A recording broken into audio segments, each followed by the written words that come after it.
called Kroll, and we have representatives of that group here today, to realize that every or nearly every single soldier of Camp William Penn likely walked through those gates, as well as the likes of Harriet Tubman, Frederick Douglass, Lucretia Mott, and Sojourner Truth, is simply awesome. And although the history books have been quite forgetful when it comes to Camp William Penn's story, it's up to all of us to perpetuate its memory. In closing this presentation, it's important to solemnly remember the great sacrifices of those who gave all so that we might live in freedom. Liberty that was all too often held out of their reach. We need to refocus ourselves to honoring this one of two simple memorials, a stone dedication, as well as expanding the tributes to these men that have been too often left to languish in the shadows of history. We must remember the passion of such men as Josiah Walls, who rose from a slave to be a mighty agriculturalist, business person, and member of Congress. We pay tribute to Josiah Walls and other black politicians, as well as the soldiers and officers who faced unbelievable racial hatred, violence, and sometimes death. Assassination attempts were made on several of the politicians as white racism grew about the South's loss during the Civil War and black empowerment rose. Today acknowledged by the first African American president of the United States, Barack Obama. Yet, during the crucial years following the Civil War, known as Reconstruction, Josiah Walls married Helen Ferguson, had a daughter, Nellie, became a farmer and wealthy businessman who published the Gainesville Era newspaper, hiring a couple of his former Union commanders. He progressed up the Republican political ladder in Florida, similar to a number of Southern blacks, after purchasing, as I said, the largest plantation in the state from a Confederate officer. He also served a couple of terms in Congress and in local and state governments. Sadly, by 1885, though, Walls's wife died, and his farm was eventually ruined due to an 1895 crop freeze. Many of his crops involved oranges. Then his daughter, who had gone insane, was charged with murder and died in a local institution. Suffering still badly from his war injuries, Walls subsequently took charge of the farm at Florida Normal College that would become Florida A&M University. And that was until his death in Tallahassee on May 15th, 1905. But this is the remarkable thing. And tragically, Josiah Walls had fallen into such obscurity that no Florida newspaper published his obituary. Yet the legacies of the soldiers at Camp William Penn, including Congressman Walls and the associated anti-slavery abolitionists, are justly coming to light. We should never forget what they gave to our national honor and very precious liberty. Thank you, ladies and gentlemen. Thank you.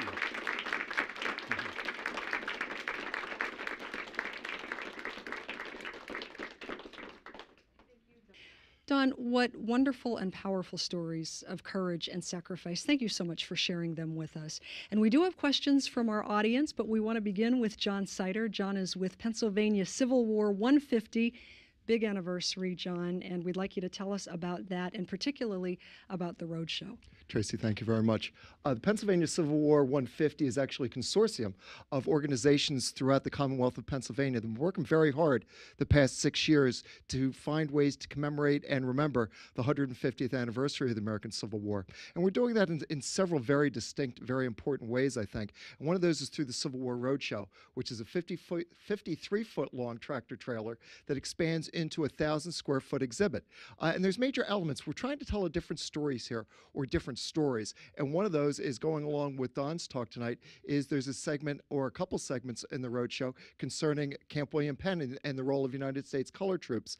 But we also want to address the home front, men, women, the contributions, and how Pennsylvania impacted the Civil War. So those are some of the things that we're trying to do. We have a great website. If you want to find out about the roadshow or our publications or some of the great stuff that we're selling, www.pacivil150.com. Like I said, we're getting ready to publish some very good publications. One is a new photographic history of the Commonwealth during the Civil War, and another one is going to be a series of essays on United States color troops during the American Civil War. So we're looking forward to that.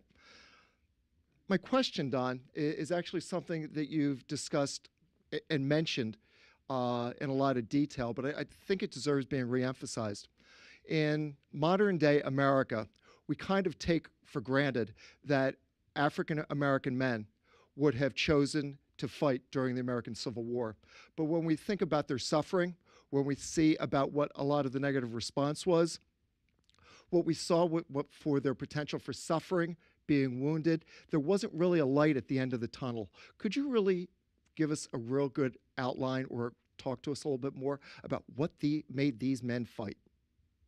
I think the important concept here is hope, and that would have been principally hope for the future. Many of the men, and I think this is what really makes it a human story and remarkable story. Many of the men themselves would not and did not expect to see full citizenship, even as they fought. But they knew that it was a giant step towards eventual equality for their people. And realizing that and knowing that they would not personally get that freedom, I think it really makes them so much more courageous. We know that after the Civil War, there were several amendments passed, but especially in the Deep South, many black people did not get to enjoy those freedoms nevertheless, and blacks in other parts of the country also. So I think that's what really is at the core of motivating them, hope for the future and projecting and realizing the potential of America, if not then in the future. Professor, I went to school in Philadelphia and I never heard anything about Camp William Penn or about the black soldiers, and I think it's very important that students in the Philadelphia area and Philadelphia and the city hear about these stories. Can you tell me what are you doing to get the message out to students in the schools in the suburbs and in Philadelphia about Camp William Penn and the African American soldiers' role in the Civil War? Mm-hmm. Sure. Well, one of the primary ways, of course, is by speaking at engagements such as this. Then through my writing as a newspaper columnist, I often focus on Camp William Penn as a history columnist. And as I mentioned a bit earlier, one of my latest columns involved a student at Elkins Park Middle School. I actually interviewed her family, for one of my columns that was picked up by one of the local television stations and then aired, put on the web, actually, and then aired through the web across the country. And then as a community college teacher, I make it part of my curriculum each semester to address elements of Camp William Penn and the associated abolitionists. So those are several of the ways that I continue to try to get the word out. Don, I've got another special guest with me. Sergeant Levi is here from the 41st, courtesy of Jump Street past players, and you've got a question for Don. Yes, how you doing, Professor Scott? I was interested if you can tell us a little bit about the victories of the USCT from 1863 to 1865 compared to 1861 to 1863. Okay, that's a great question. One easy way to answer that is that the USCT regiments were much more active after and during 1863. As battles progressed, one great example is the Battle of New Market Heights, I believe in 1864, September of 1864. At that battle, it's my understanding that 14 African American soldiers earned a Medal of Honor. So I think that's pretty indicative of their valor as the war continued, and as they began to corner Lincoln's assassins and Robert E. Lee's troops. I think that's also an indication of their bravery during the last part of the war. Don, you've given us so much to think about. How about leaving us with a final thought? What would you like us to take away from your presentation? Tracy, I would like you and the audience to remember that many of the Camp William Penn warriors gave their lives and health for freedom that they really did not enjoy themselves. They were in the Army and also in the Navy. Their sacrifices did lead to America becoming the great country it is today, despite our continuing imperfections. The proof is people like my father-in-law, Commander Wesley A. Brown, who became the first African American to graduate from the Naval Academy in 1949, and the presidency of Barack Obama, our Commander-in-Chief. We must remember that without the sacrifices of those Camp William Penn soldiers, such advances would have never been made.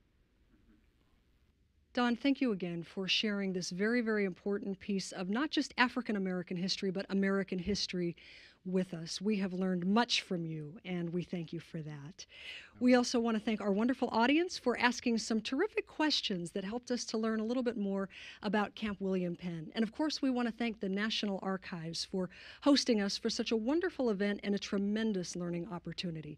We want you to know that Humanities on the Road is a joint production of the Pennsylvania Humanities Council and the Pennsylvania Cable Network. And if you'd like to get more information on the series and find out where we've been and the wonderful things that we've been learning along the way, we'd encourage you to go to our website. It's humanitiesontheroad.org, humanitiesontheroad.org. While you're there, check out some really interesting bonus material, some behind-the-scenes interviews, and just generally cool stuff. So make sure that you go to humanitiesontheroad.org. Thank you so much for joining us for this particular episode. I'm Tracy Matisak. See you next time.